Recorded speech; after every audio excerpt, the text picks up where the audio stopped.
That is so annoying. I'm sorry about that.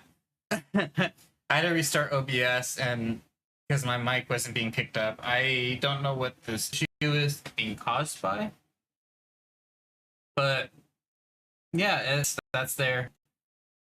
But all right, so my React adventure.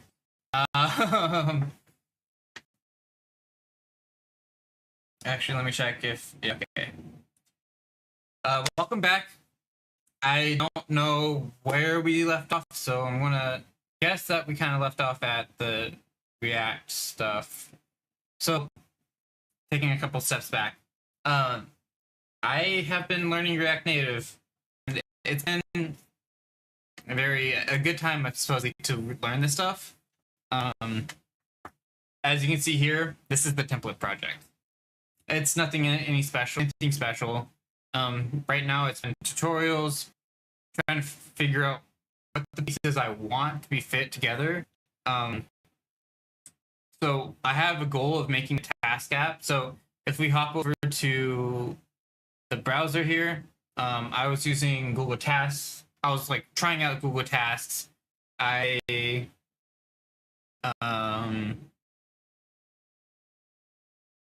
Here, let's also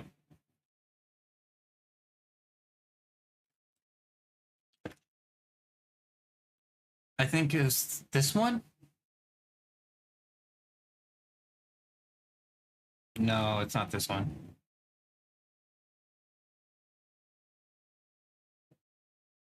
It's not that one either. Here, let me try just looking up Habit Tracker on here on Google Play.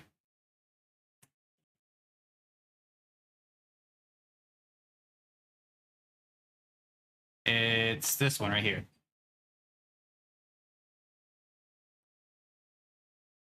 So I have been using this app as well, Loop. So I've been trying to figure out how to use these. This is very new, probably in the last week of trying to like figure out what's going on with like how do I better like more mindfully interact with like what I have to do compared to like what I want to do. And I'm just trying to find a better way of doing things.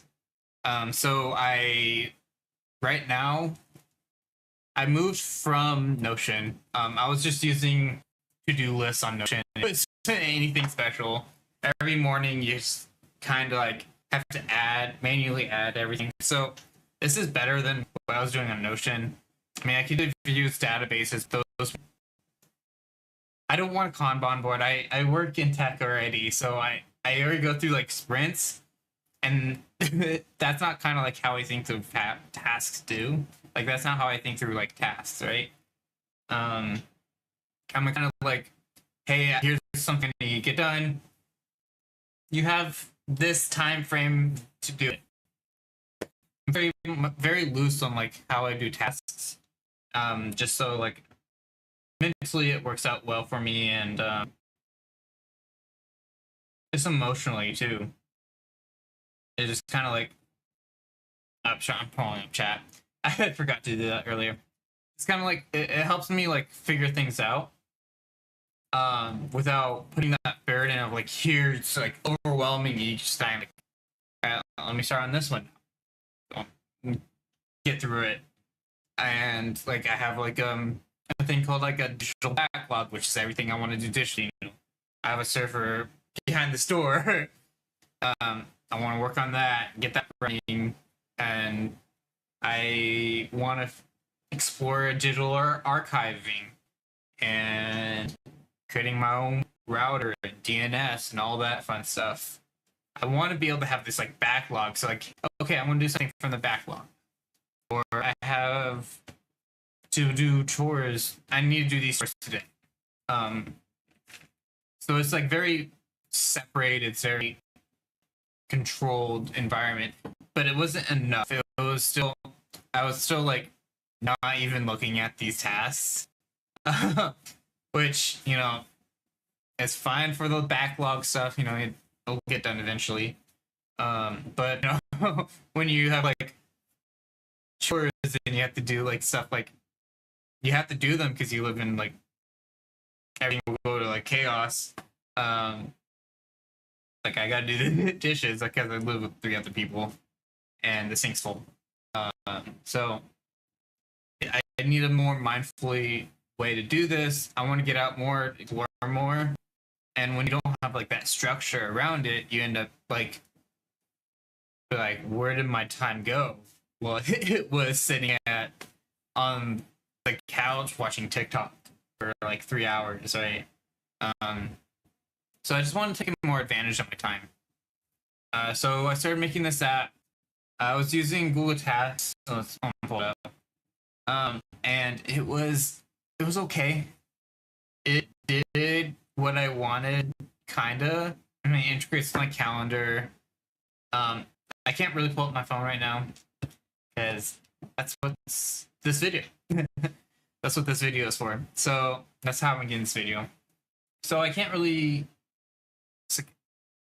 It's okay. It does bare minimum. I don't want the bare minimum, and I compared it with this, and this has been like it's doing the tracking. Like it is doing what it says it's doing. Like I love data. I have degree. I love like kind of this gather data kind of thing. So like it works, but there's no like, hey, you need to get this done. Here's the things that you do. There's no like drive helping me like. The idea is to remove blockers that like kind of get in your way mentally to get like these stuff done, like the physical activity. If I'm like deep in work, I'm not thinking about working out, right? And like it's not like go somewhere to work out, work from home. So like all these mental things, you have to like create them yourself. So I've been trying to like do that. What's the best way to doing this stuff? I have some ideas. Like, I think the app I'm kind of working on here. It's like I said, this is the template project, but kind of like learning this app React stuff, like native stuff has been interesting too. How it's architected. I could had to find that word. So just kind of like trying to figure out how like I want this to work out well, and it's there's a lot more like thought I need to be done, but I think it'll start like making sense as I design it because I said before it has to like it has to like be gentle and like there in your face on your home screen in order to work well, and not everything can be on your home screen, but yeah. So I've been working on that. I've been learning that. That's been very fun.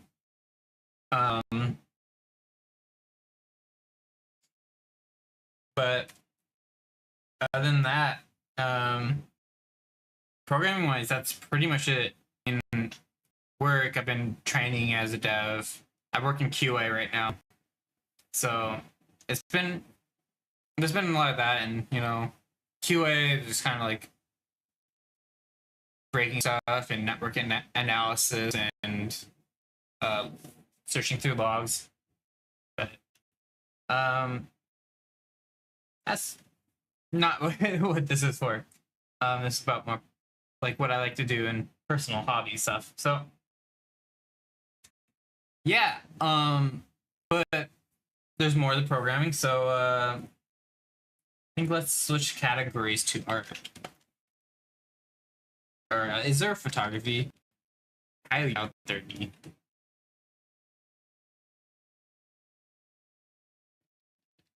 Yeah, let's just start.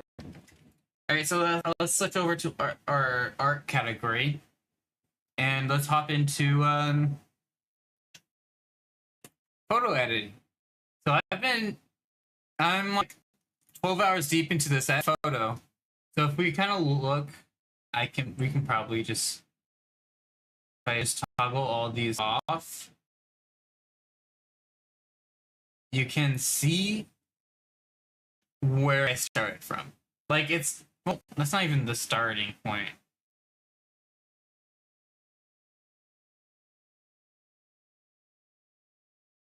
You can see kind of like where I've started from, kind of.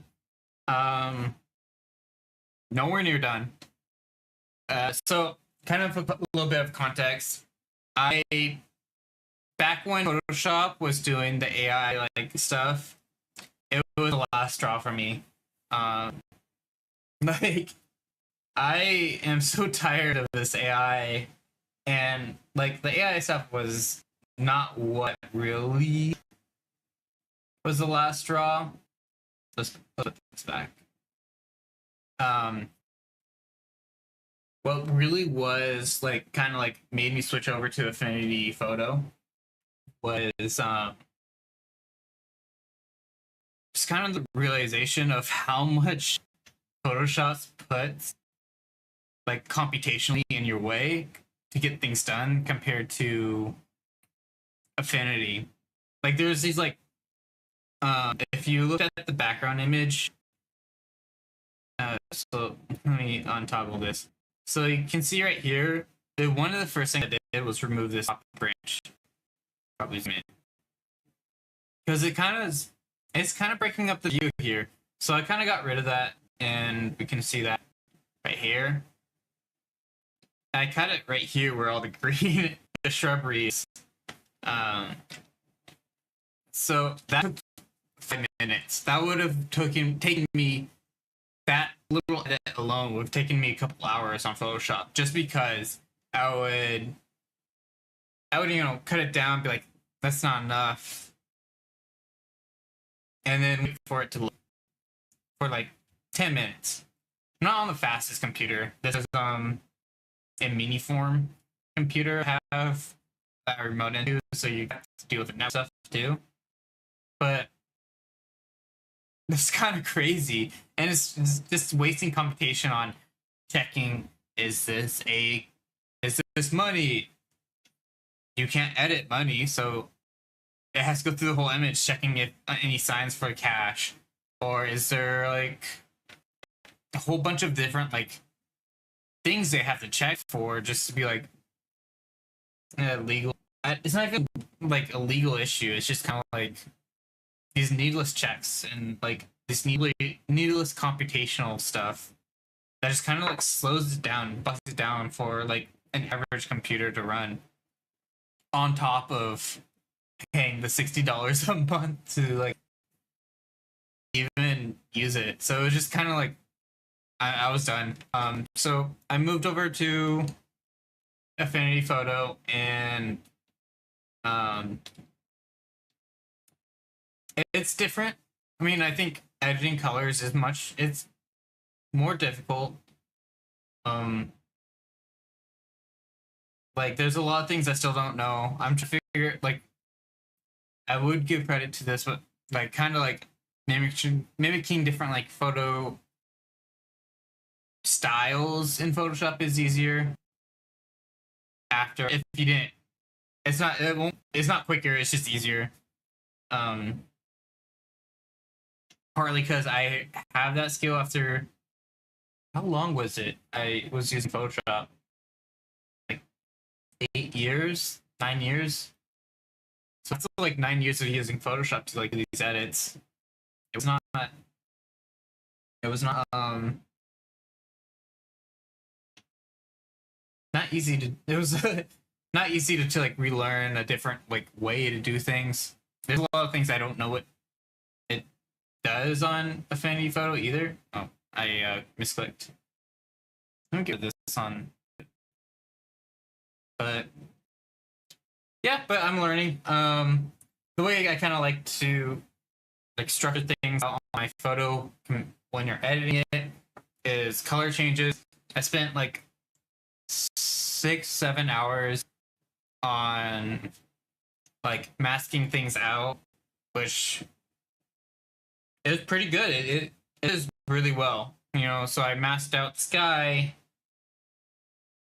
and to make it like a more vibrant blue, I masked out each one of those background mountains. Made a mistake when taking this picture. I didn't have the right depth of field. So if we kind of like look back on this background image, you kind of like you can see the background, and I didn't. I mean, it's still mid edit, so I don't think I did the best right now, and I don't really know how the blurs system works all that well. So I'm still figuring that out, but like compared to the edit, I like the closer the mountain is to this like 3 hill structure, the less blurred it is. So that's been pretty cool. I darkened the blues, made the red more vibrant, made the greens more vibrant. I wanted it to like stand out from this like dead grass area. I did take this in winter, this fall and winter, so things were dead. There's not really much I can do else besides that, but I think it came out really well. So yeah, just trying to like do the color changes, and then the blur changes. Kind of have to do that same like if when you're doing this kind of masking. So I did all the masking work first, and then I added this like uniformity color because compared to the like this, I mean it's beautiful, but it kind of looks like it's 3. Honestly, I think I could drop this down. This is an opacity.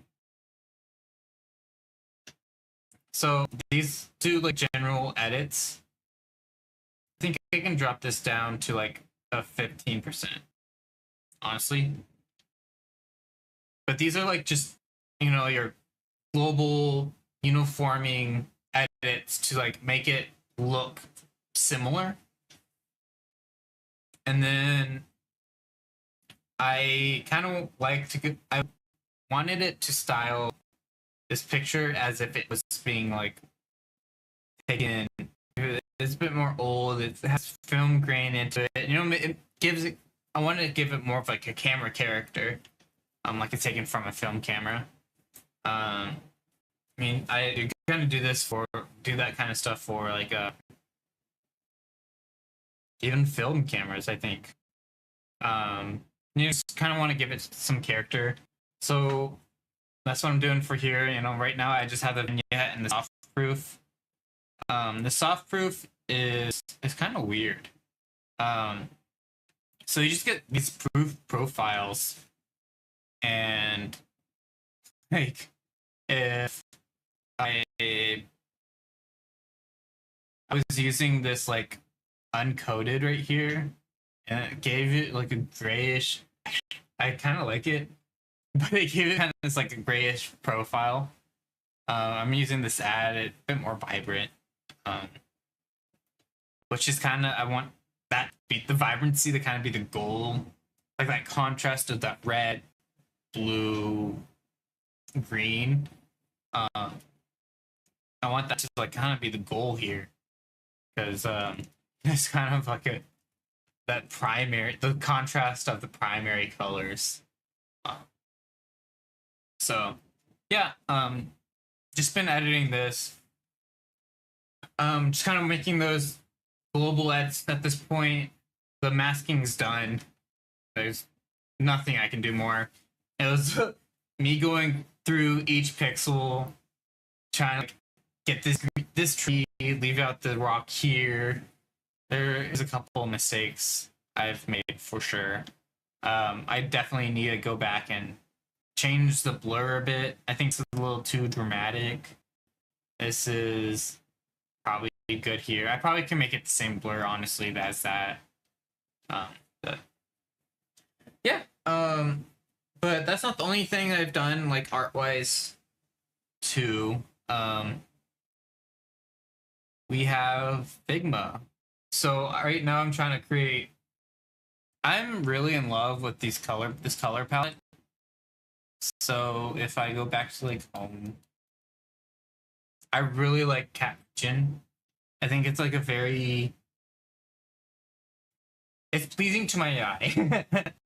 I kind of like the blacks. It's kind of like it's not like a stark black, and the colors work too well with each other, even though it's like 6, 7 different colors. But it's pretty similar. Not gonna lie. Um, I don't think it'd be the greatest for doing digital art. So over here, I am trying. I am failing at trying to like bring out more um, variants within each color. And oh, hello. So yeah, I'm trying to bring up more variants into each color. I have the grayscale here. I think Capuchin does a really good job at uh, getting that like kind of variance from dark to bright. I in this case I used the mocha one, and I still have to go through and uh, just kind of like get that. I'm still trying to figure out. I'm basically have to combine all these. I noticed after I did all this work on what I have here on the color system that each like variant they call it they use slightly different colors, and they use like on the latte variant here they use a very vibrant color, which I was trying to get with this palette.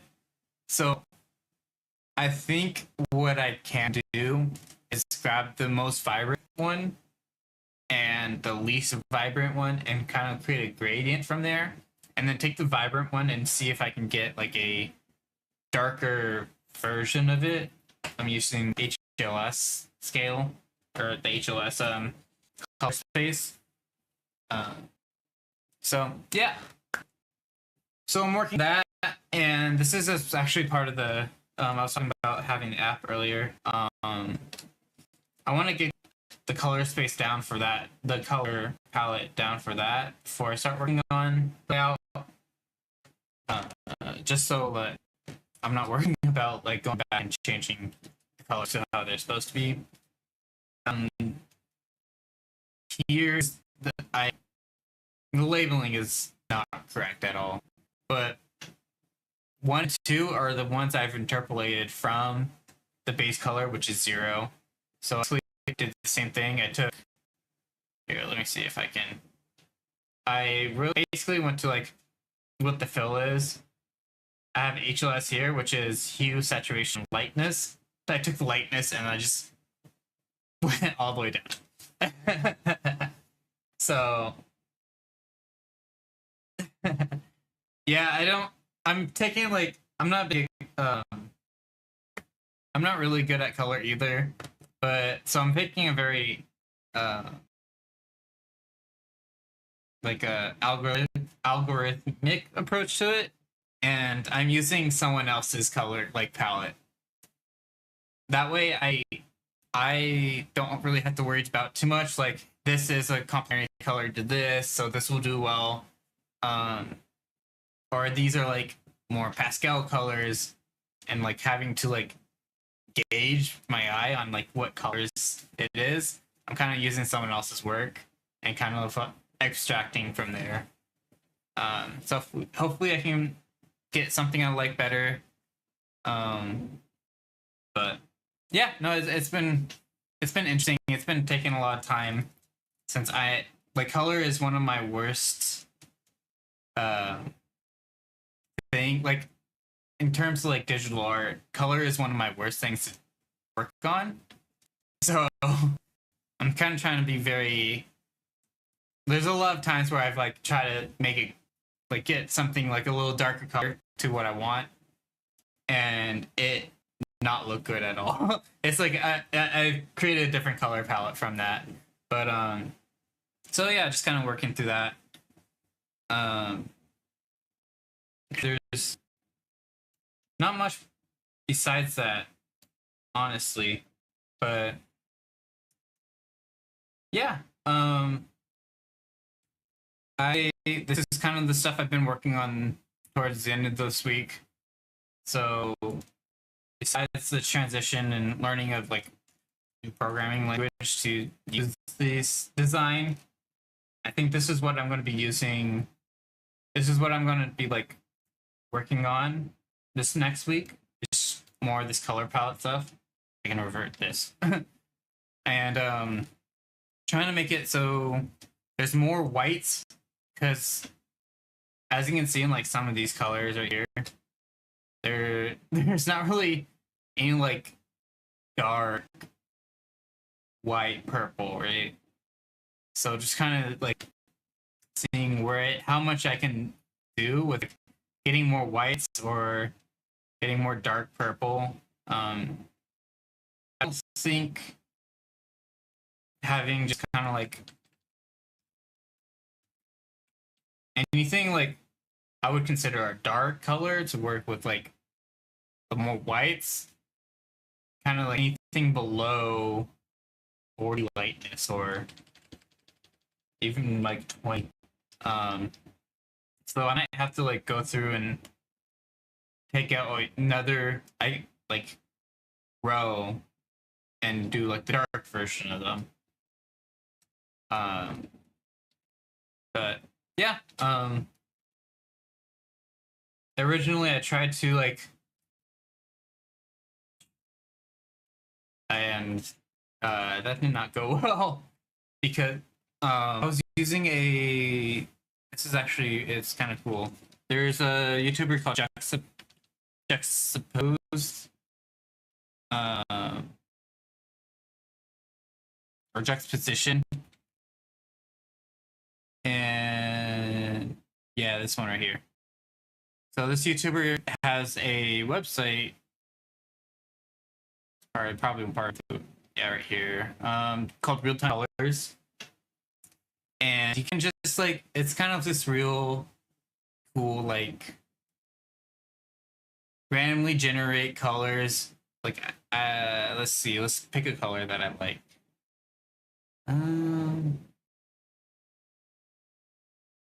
Oh, that's the wrong one. Let's see. I'm a big fan of that orange. So you can like lock it in, right? And then it will generate like based on like color theory, primary and secondary colors, since I locked in that accent color. So you won't see that kind of like same all of the random colors based on this locked one. I'm like, oh, I actually like this as a secondary color. So I lock that in. Now I'm just cycling through the primary. It gives you examples on how it looks. So I was using this originally, but there's a lot more work I have to do in order to. This will work for like, hey, I just want a simple like website or a simple like app design colors palette. It doesn't really work for anything else. The nice thing too, it kind of like swaps the colors too for dark mode, but it does not look the best. Like it's just taking like the lightness color and then like being like, oh, it should be here compared to this range. It's not, it doesn't look the best, but I mean, that's how colors work.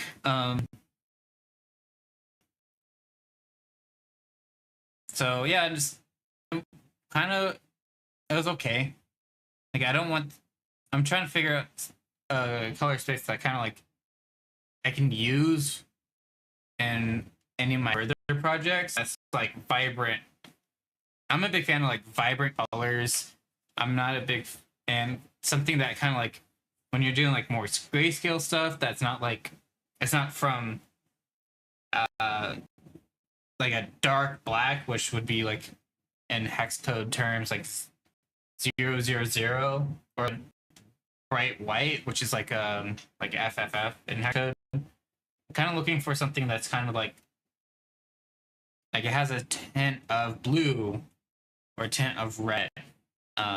Something that's like it looks a little better, I think, if it has like some color mixed into there. It's not just like a pure white, which this is why I kind of like this color palette, because it does you. It's like this is a color palette meant for programmers because they don't know anything.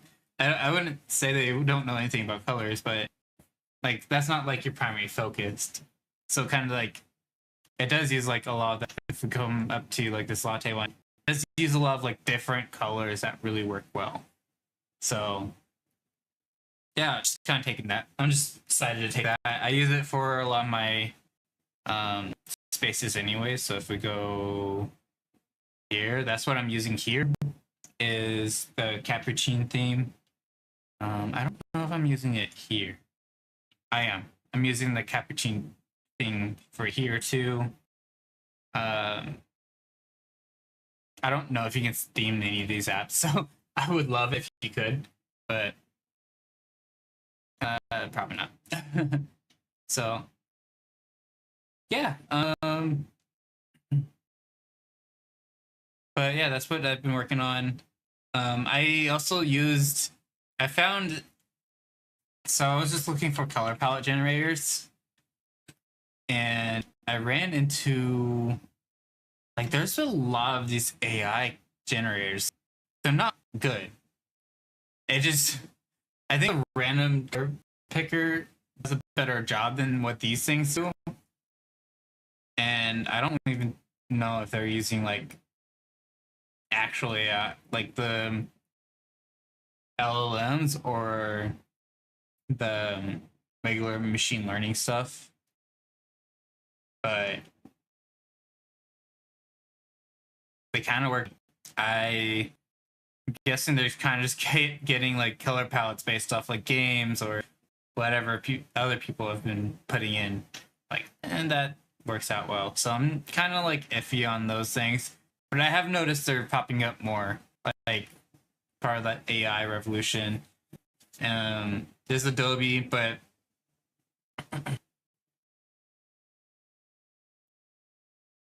I think I did know that, but yeah, that's it. I think there was another one too. Oh, there's actually like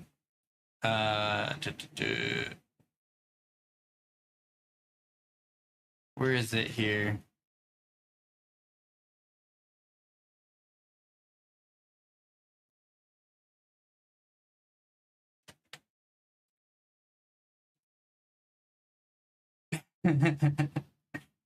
Oh yeah, it was.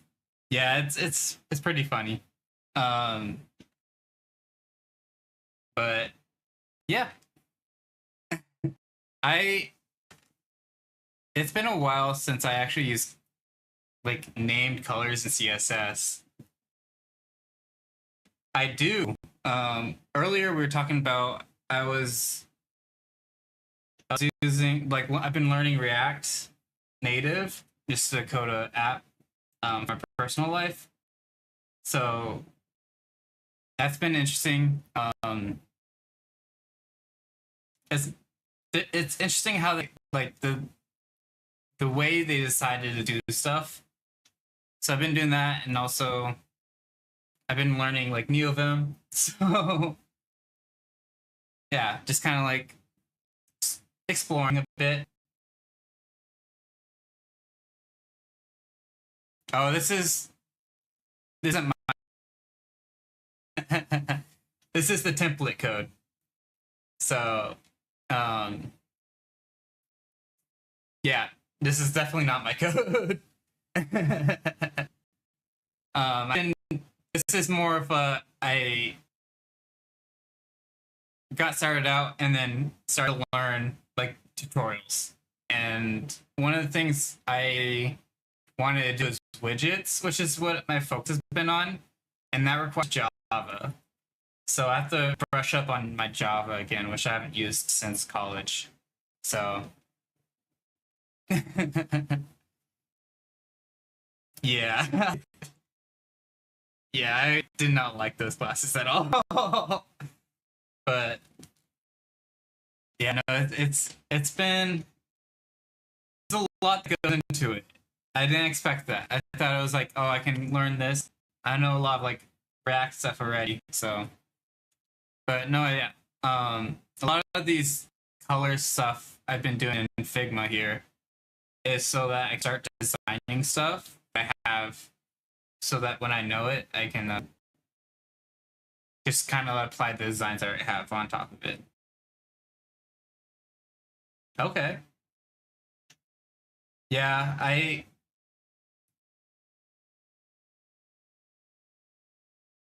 it definitely is slow. Just because it's kind of like going through multiple different steps to like run like either Java machine interpreter or whatever virtual machine. Uh, it's also a pain to compile and just kind of like get running. I'm really not a big fan. I know that there's like a Kotlin that's kind of like another programming language that compiles to Java that you can use. So hopefully that's better. But yeah, app development is. I feel like they chose the worst programming languages. They're like, here you go. Um, so right, I am kind of using like a weird system. So I use like Ubuntu for a lot of my Linux stuff, but I also am like remoted into Windows. That's what I stream off of. So a lot of my art, like design stuff, is Windows, which not the best, but I there's this one computer. It's like really cheap that you can get. No, this is I got so there's a computer that you can get called a mini form. They're like $400, and it comes. You can like set it up. I have like a whole server rack behind the door. So like 3 different computers back there. So this is and I SSH'd into my Linux computer, which is running uh,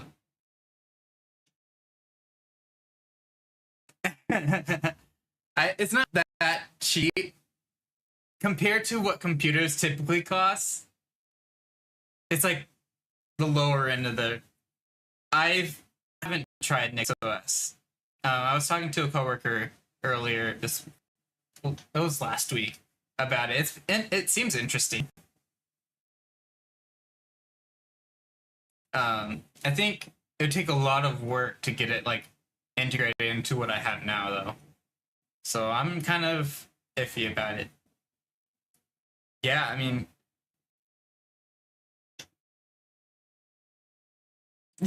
that's fair. I feel like you need a lot of like.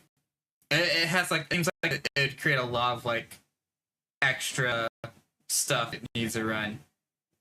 So just because it kind of just does that whole versioning of like your system too.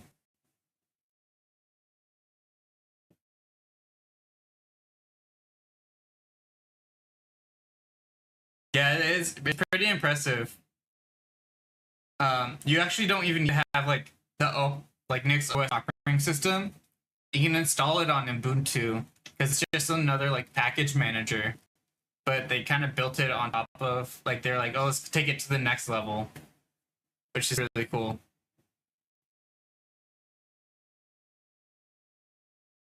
So, but yeah,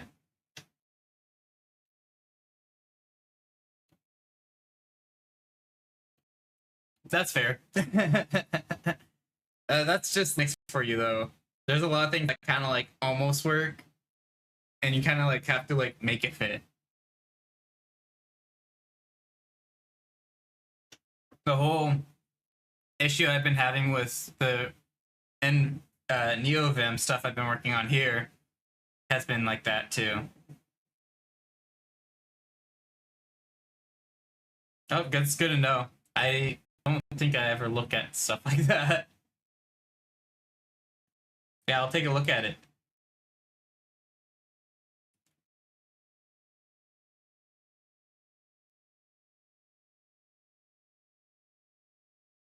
see.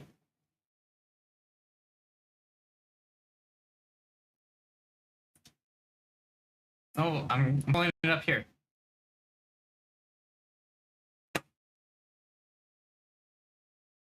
You know, like I'm very cautious about like remove just because there's so many different stories. I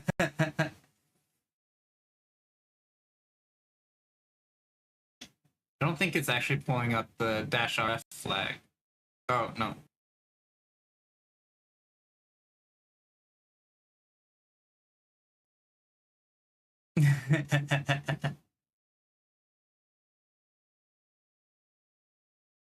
I just realized it was FR. I was thinking that was French.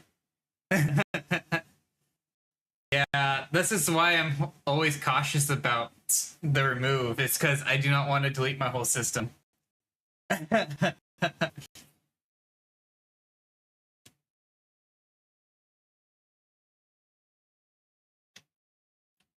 For some reason, like, I guess it was based on the context of the conversation, but I was like, oh, they have like a French thing. That should have been like. That's good to know. Yeah, I didn't know that there was like a guard for it. I know that like I guess sudo can be considered another guard for it, but like I have my file for my user to be not as root. One of my users to be not as root, so that um there's not like any issues with doing stuff that can break the system. Okay, that's good to know.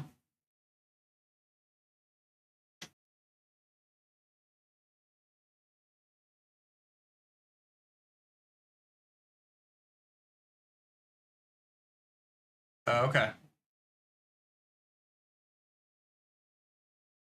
Hmm.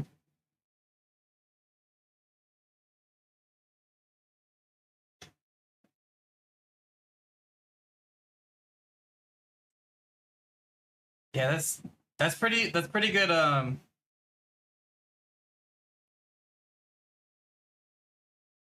I have actually. I did not like it. I It's one of those things where Ubuntu feels a little bit more like Windows, so that there's no like shock in moving between the two operating systems. Whereas Arc is like you gotta put everything together from scratch, which I'm not a big fan of. I think I have the attention span to do that.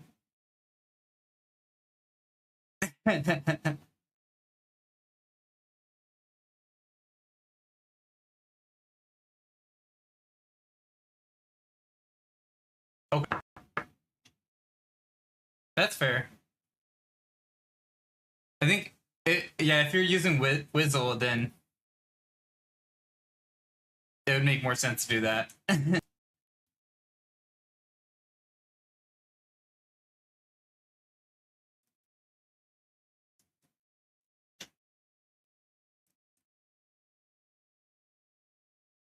um, I don't think so. I don't see any issues on my side of the. Huh.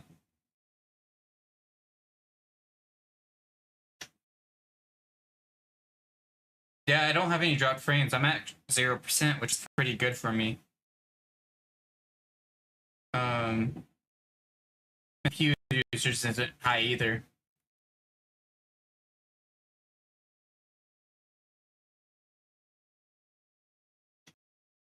Yeah, it could be like Twitch having issues just because it's a weird encryption, but it is possible that I'm not encoding correctly.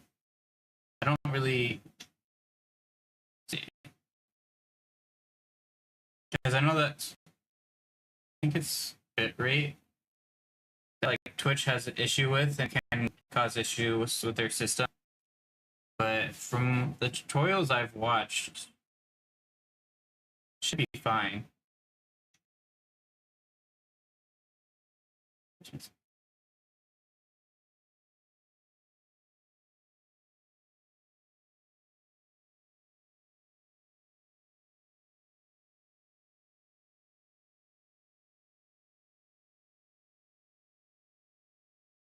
I am. Yeah. I thought it'd be a good idea to have like try to build everything out from on OBS. That way I can have all of the like fancy plugins like the switching between the two windows or going to like the just chatting stream. So I have this just chatting area. It transitions everything pretty smoothly. I can multi-stream on this too. So I have a stream going to YouTube and one to Twitch, and it filters all the music out from the YouTube stuff, so I don't keep getting copyright claims.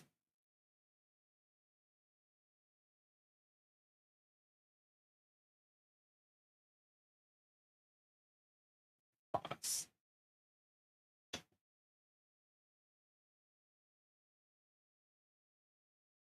Don't.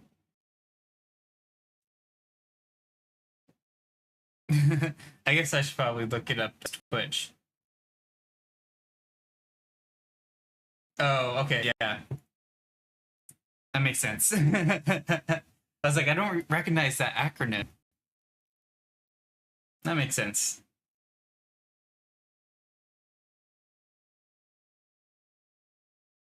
Yes. I really like using OBS. I have a friend who streams as well.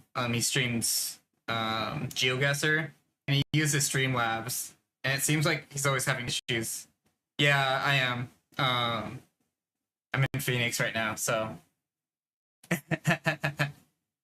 Well, one of them's a closet, but yeah.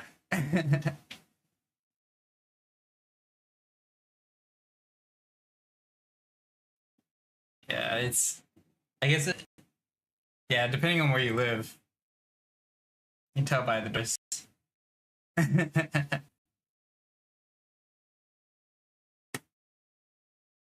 But,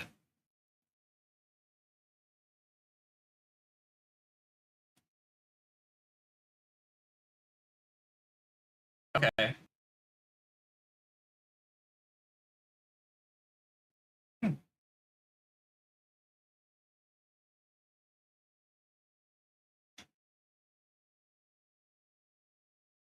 I did not know that. That's kind of cool.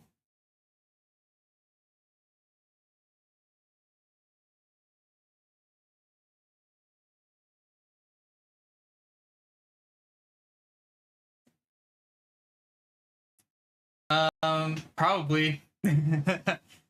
Our world made a figure. Quite literally. So I if even if you like put tape, it can like rip off the paint. I'm not gonna try it. We rent this place out, and I don't want to fix it. Yeah, I don't have to worry about breaking my hand.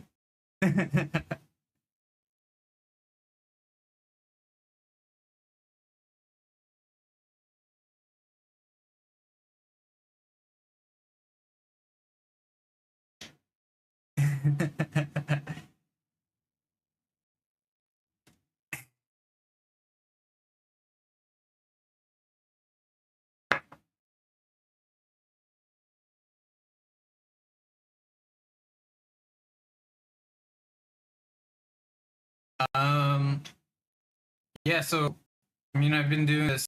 I know about like 13 different programming languages. Just throughout the years, I'll be like, oh, that should be fun to learn, and then never use it again.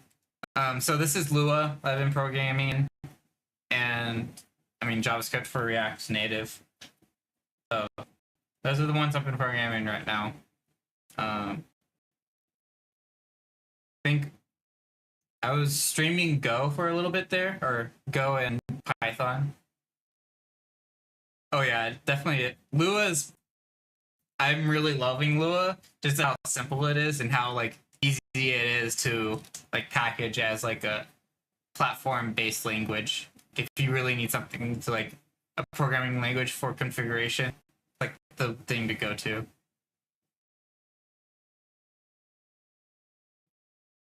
Um, I I'm not using like anyone's particular program or configuration. I've been pretty much creating it from scratch. I am using like different packages like lazy, but I was like having issues with like key binding, so I created my own like or state based key binding package. That I'll probably publish here in a bit.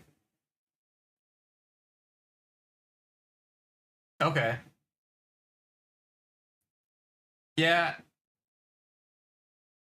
I started using I like when I first started out, I started trying to use other people's uh like configurations, but I feel like one of the reasons why you would move to in like NeoVim is so that you can set it up the way that you want it to be. Yeah, you also have like no control over the updates too. To be fair, I don't either based on the plugins, but like I can guarantee that my editor will work exactly how I want it to be, which coming from VS Code is it's really nice.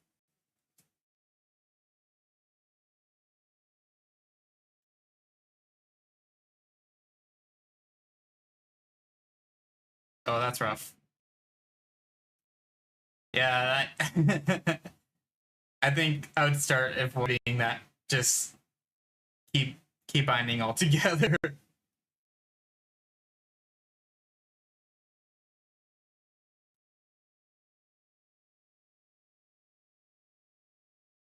Or you're going on a quest to fix it. Either way, it'd be like a month until anything that gets done.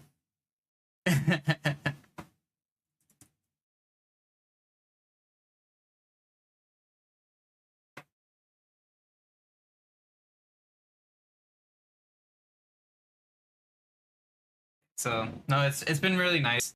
Um, I guess I didn't show you the actual since I'm on this screen, but yeah, I've been creating like a state-based key binding package, which just switches out your key bindings based on whatever state you set it to. So nothing too complicated, but uh, been running into some like state issues that you typically work. For the most part, it does. When I've been trying to create a like a file, whatever, what if you're in a certain type of file, it switches states, and that's been breaking. But it if you manually set the state using the swap function, it works out well. Like I haven't had issues having it break because all it is doing is iterating over a map. You just kind of set like, hey, I want this in this key. Here's a state that it can be, and it'll just iterate over it. If you can't find that key, it'll set it back to what the key should be.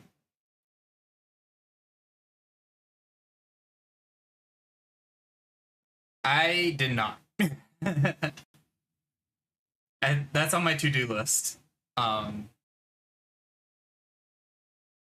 Well, so like the only thing I got working is like the syntax highlighting. I don't think they're too essential.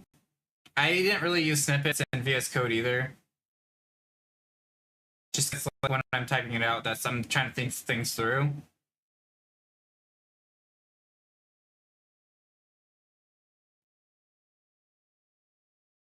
That's cool. Yeah, I think one of the only things that I mean JSON snippets would be really nice just because JSON has like a weird syntax where you can't like include commas after the last one, after the last area or field.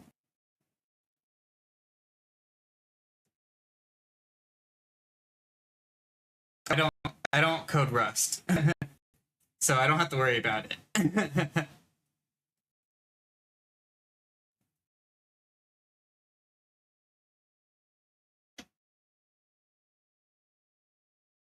Yeah, I'm mostly coding JavaScript, so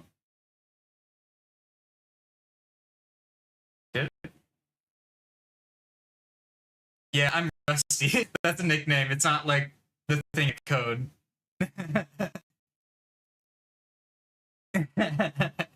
I think they stole the name from me.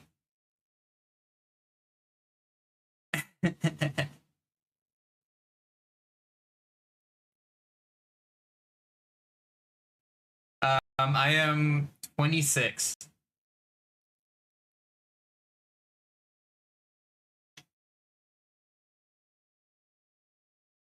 So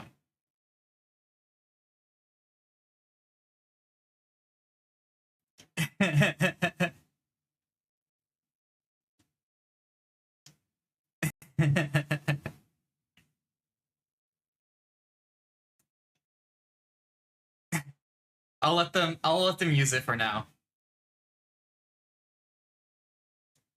Yeah, I've I've seen a lot of the drama. I think it's one of the things that's keeping me from learning Rust. It's one of the languages that it's like, oh, this it could be great, but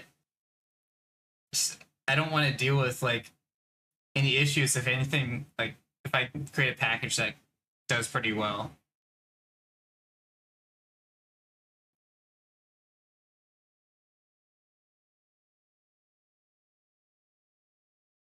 Yeah, I mean, from what I've seen from it, like just having that like um being able to like I know that this won't leak memory is pretty cool.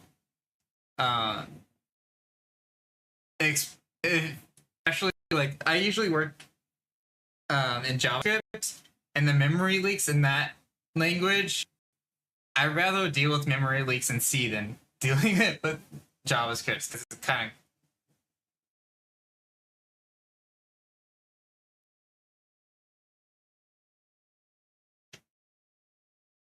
that's fair. But then you have to like make sure you say that. There's no like. I mean, they're just not for the people that are using their language. They're not really treating them like people like they rely on them.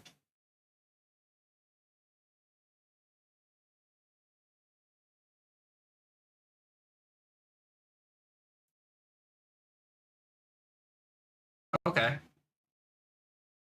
Yes. I mean,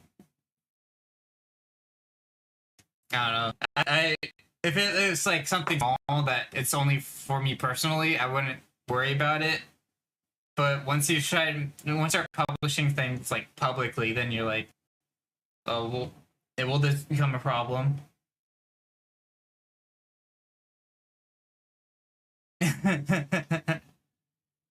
Yeah, it's just a huge ego problem on their end. So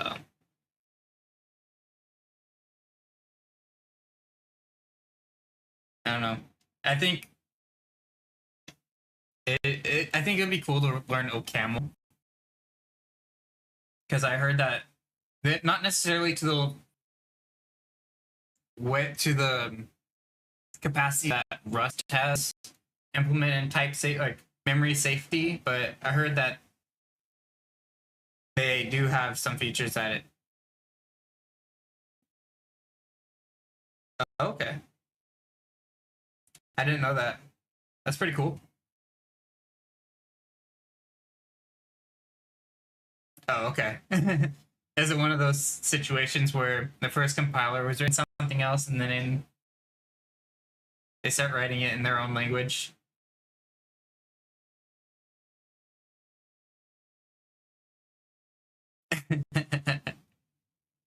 Yeah, I think C was the same situation. I think it was. I don't think it was assembly, but I think it was written in like Haskell or something like that. I can look it up, but it's it's interesting how it's like where does the language start and end? Well, I forgot what the first C compiler was written in.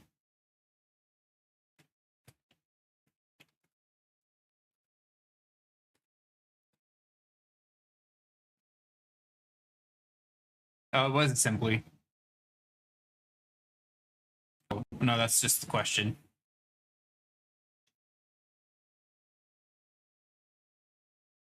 Um, BCPL. Isn't Haskell earlier, like in the 80s or 70s?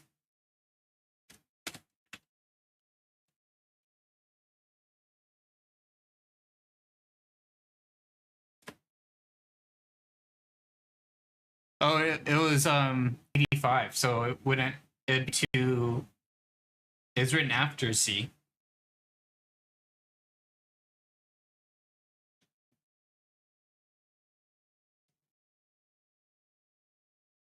Yeah, that's kind of crazy.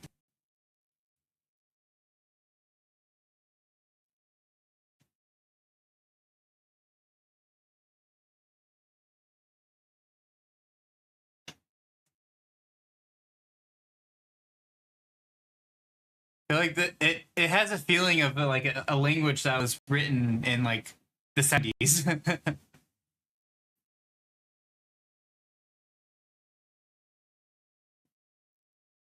But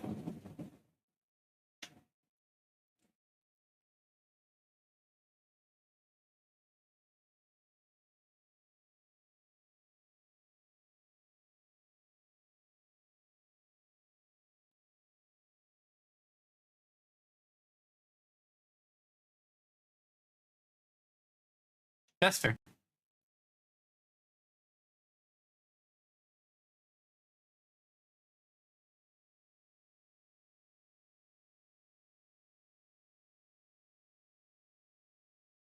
Yeah, and kind of interested in the B language. Yeah, when I was yeah, that's one of the languages I've learned.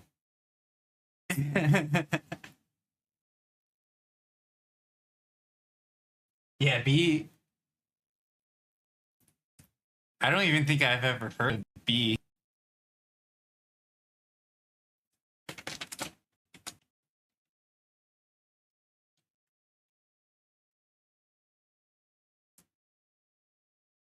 No, I haven't.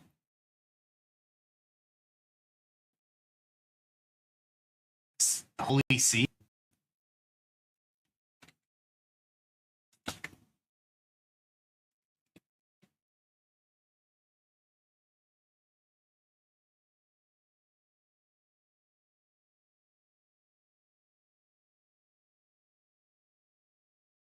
Is it just like you use types?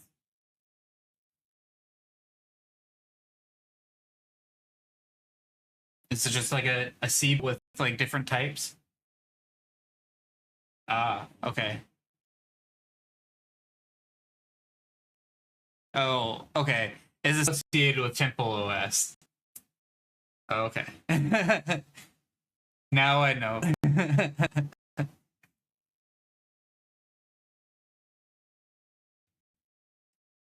Yeah, I've heard stories.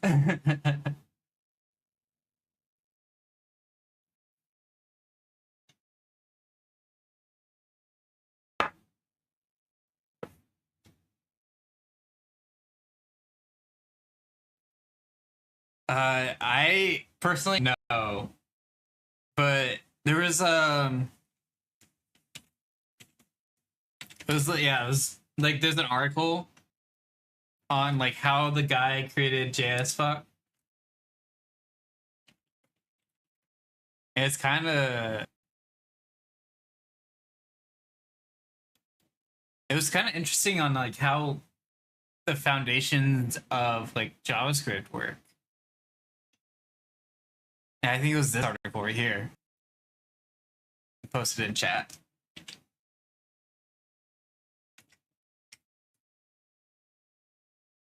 It was just using brackets to create different like numbers. It's kind of wild.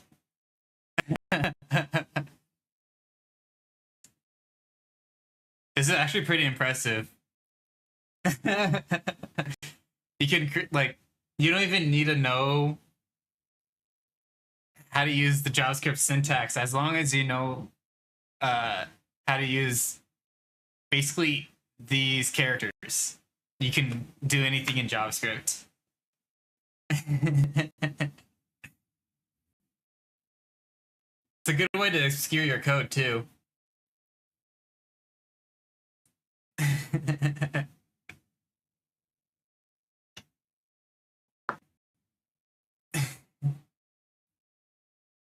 Yeah, it's kind of what it's just wild.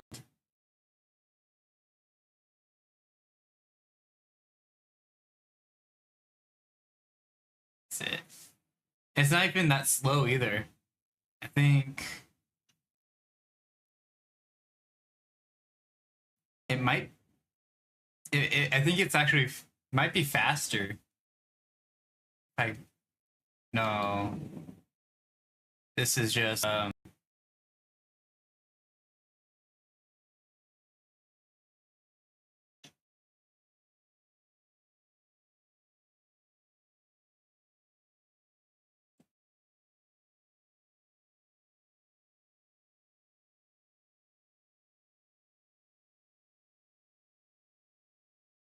you know it's just kind of wild. It does require a lot more file size, so it takes definitely won't make it. I'll let other people do that. I'll just use the languages that you create. Yeah, I have no desire on creating my own language whatsoever.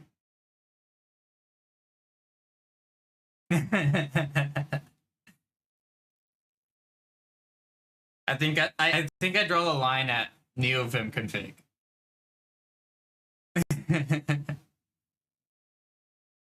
Yeah. one of the one of the tasks is like, to make some like a rudimentary parser. One of the tasks for college was to make a rudimentary parser. That was like the worst assignment ever. Yeah, I don't blame you at all.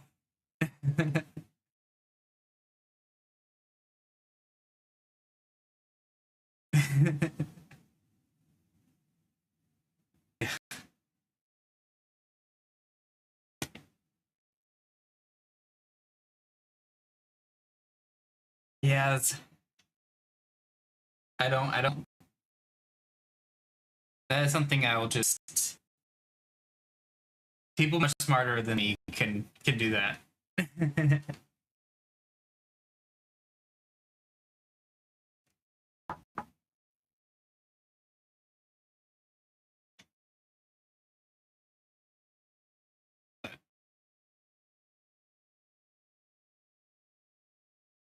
Yes, it's kind of wild. That was only 55 years ago.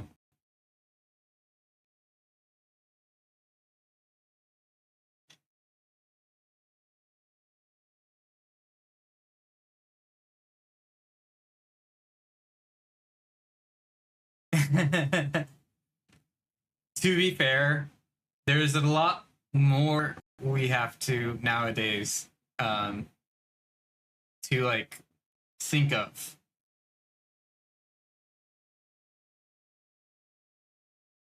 And yeah, centering a div. I mean, I think now it's much easier than it was back in like 2012, but it's definitely not. You use a flex box to center a div. It's usually my go-to. Yeah, but behind those two lines, there's like a 10,000 different lines of like browser code and operating code that's doing most of the work.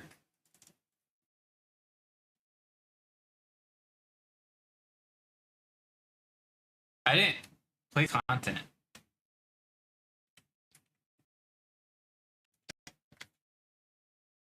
Oh, I didn't know this existed. Huh.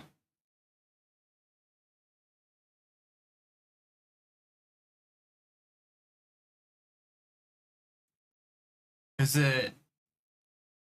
You usually have the specs for browsers at the bottom.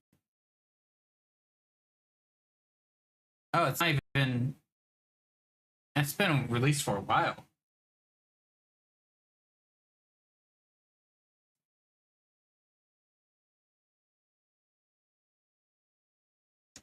Yeah, there's Well, I'm pretty familiar with Grid. I just didn't know about the. I usually just use align content and justify content. I was like, that's enough. We'll go to the next thing. There's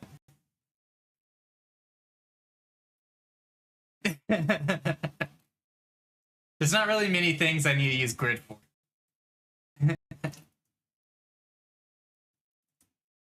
I do. Yeah, it's CSS nesting has been pretty nice. So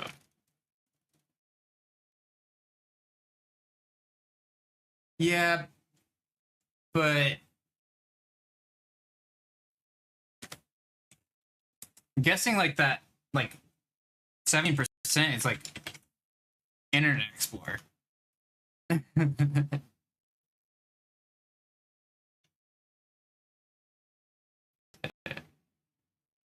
Oh no, that's the specs.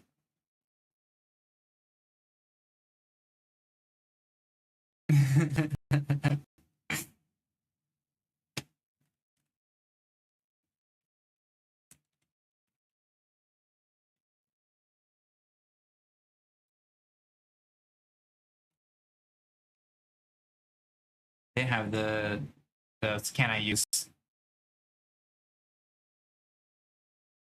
Okay. No, it's on Chrome 108, so it's a fairly new feature.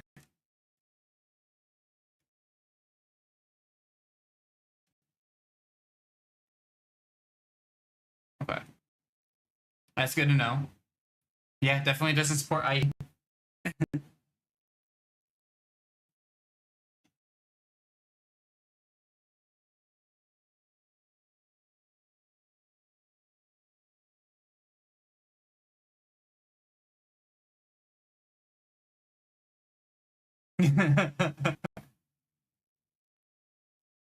No, IE does not support it.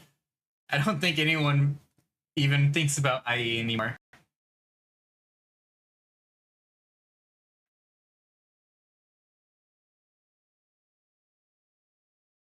Uh, yeah, I don't use Windows 10.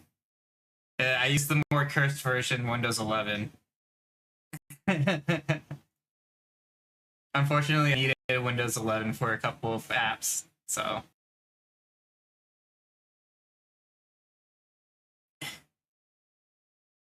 Well,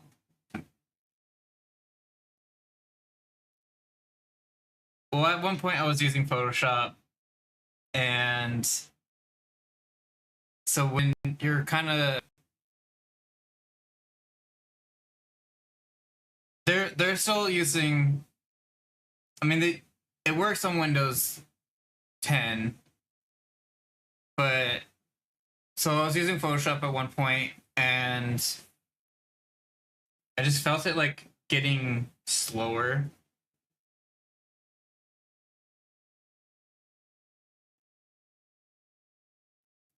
Yeah, I think Nix would be good. When I was looking up Nix, I heard they you can use Nix with Windows as well, like just stock Windows, which would be really cool. It's on their OS, so yeah. One of the cool things you can do with like because TPM module they force you to have for you can have a Android VM on your Windows 11 computer.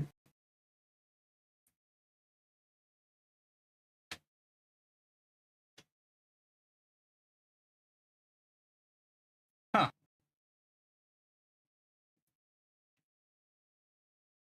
I thought for the Nix OS on Windows, it was like I guess I was just looking at it different, but it seems like it was like natively updated.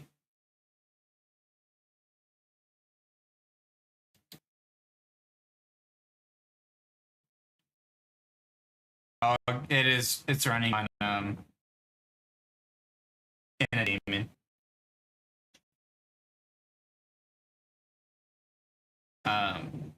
Yeah, when I was looking through the docs, kept on seeing stuff for like Windows. I was like, oh, you can use it on Windows.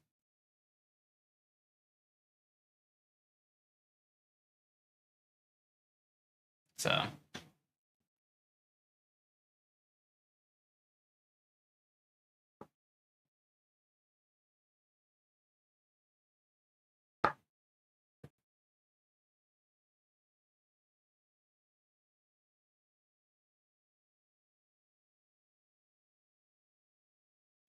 it environments. I think I saw it in.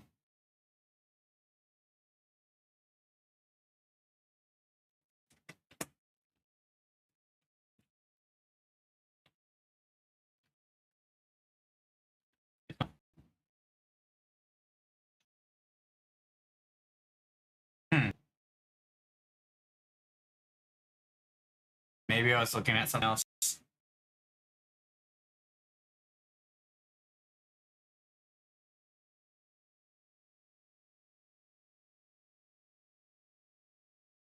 Um, would be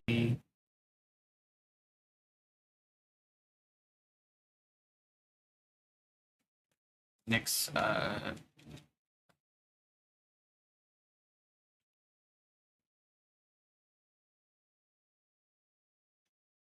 because I run that part like I do use Windows for part of my machines.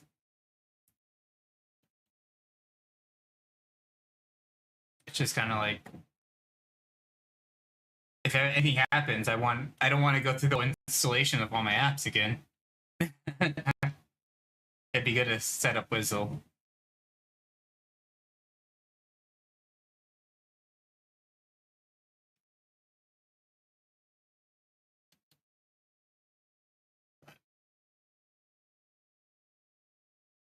Could be I was just wrong. Oh, I think I was looking up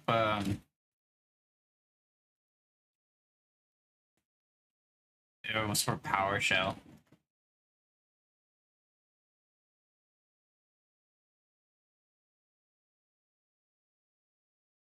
Yeah, you can use packages for PowerShell.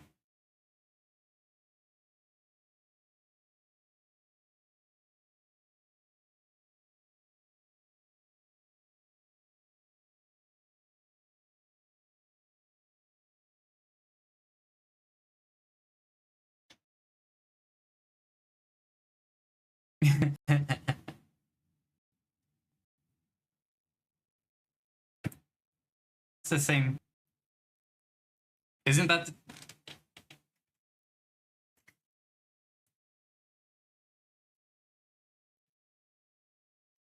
Oh, EWSH. Is it really? Yeah, yeah, it's 2024. I feel that's more cursed.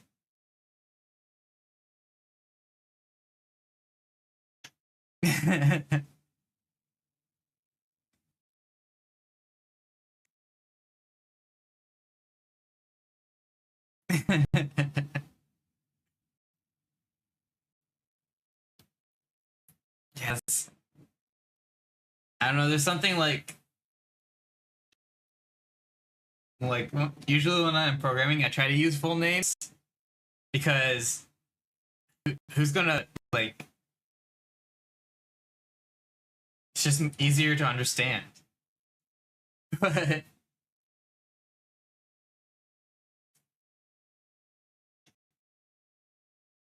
guess they're trying to be more like in line of like shell scripts.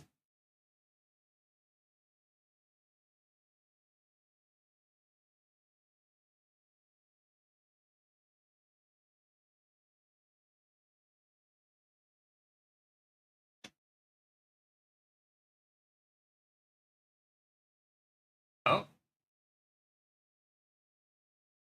I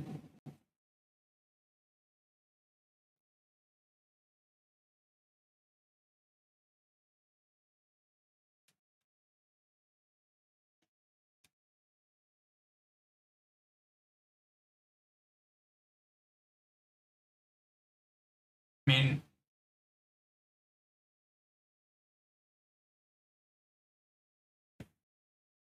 it works out. So. I don't know. It's just something satisfying about having. Maybe it's just a me thing, but I always forget like the short. Like I'll shorten something to like type in the terminal quicker, and then I'll forget it and end up having to use the full like console the command name anyways, or end up going looking at my .bash rc file for what I short like alias the command to.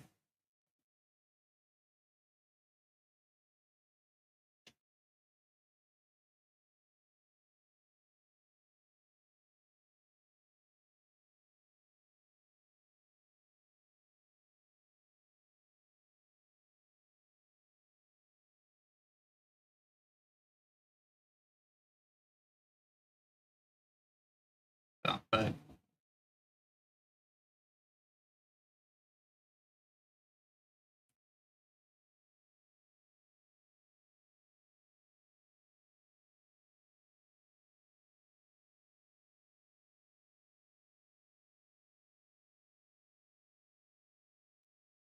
you know, it worked out.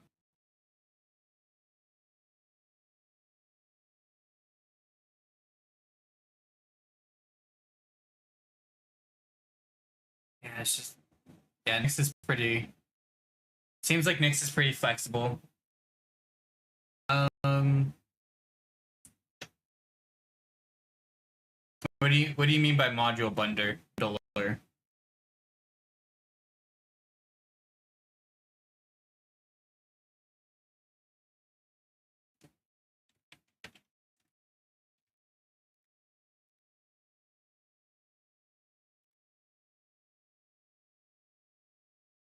Okay, that's what I thought you meant, but I just want to make sure.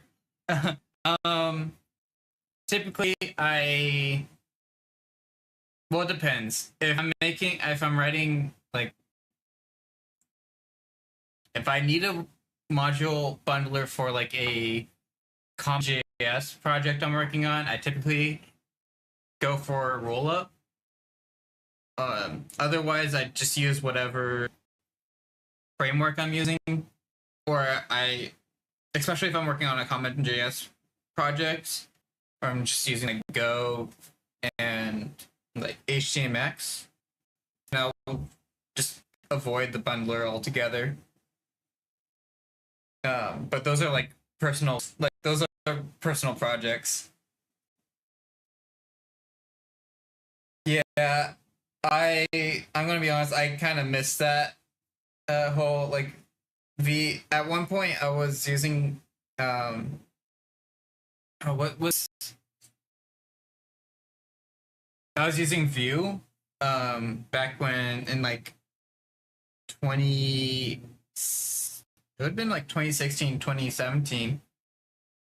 I was learning that, and they changed to like Vue 2.0 and changed the whole syntax, and then I kind of got fed up with Vue. I'm like, why did I even learn this language or this framework? So that's when I went over to React. I went over to Angular first. Then I was like, this is too cumbersome. So then I went over to React and just kind of used whatever was out of the box. So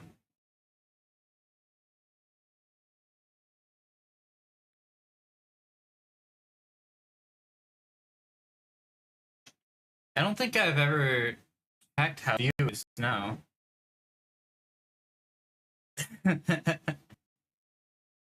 Yeah, that would be like one of the things I think a framework should have is really good docs.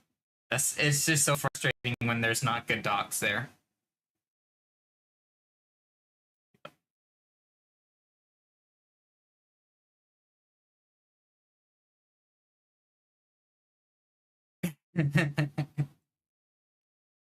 Are Rust crates just as bad?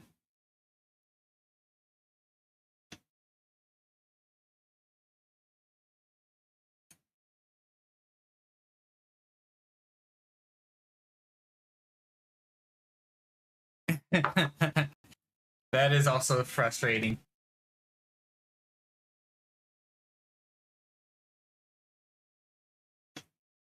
Yeah, that would. I mean, I know I get why like no one writes docs because it is really annoying. I rather write code, but it is when you're like working on a package that other people use, it's like just the bare minimum. Like I well even that's even more like a reason not like to have docs because you have auto doc, um, which is not that. Oh, it auto corrected.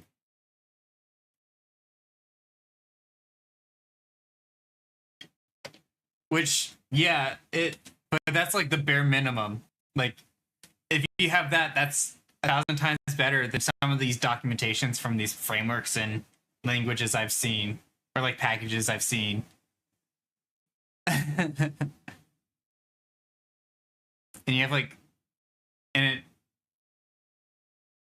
there's like an auto it's been a while since I looked this up because it was like back in college, but there's like an auto documentation software that works for every programming language. So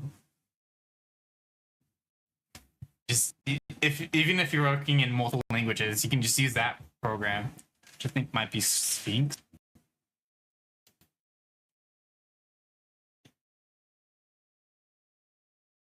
It might just be like a C++ autodoc. But yeah, no, that's one of the things like very what's the word like strict about like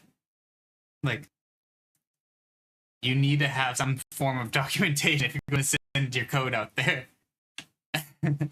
I if the like if you're working on like a new package and it's like you would consider it to be like in version 0.6 because you're still figuring out the API and like things still like are getting set up. But like Vue was out, especially like if it was like Vue 3. Is there do they still have do they have doc now? It looks like they do. But yeah, they have docs now. But, like if you're working on like a packet, a front like a framework that's existed for a while. That's not good. One of the issues I've been having with like NeoVim is the package called NeoTree, and their docs are extremely difficult to work with if you're not just doing like out of the box configuration. Like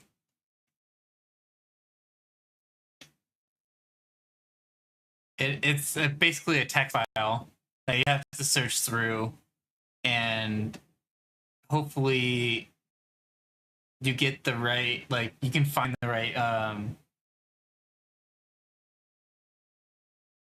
value you want. So no, it's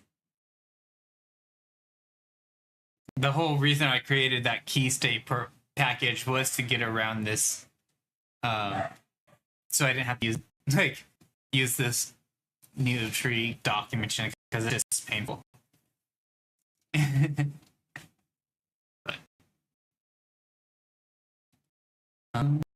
yeah. Well, I am going to have to get going here.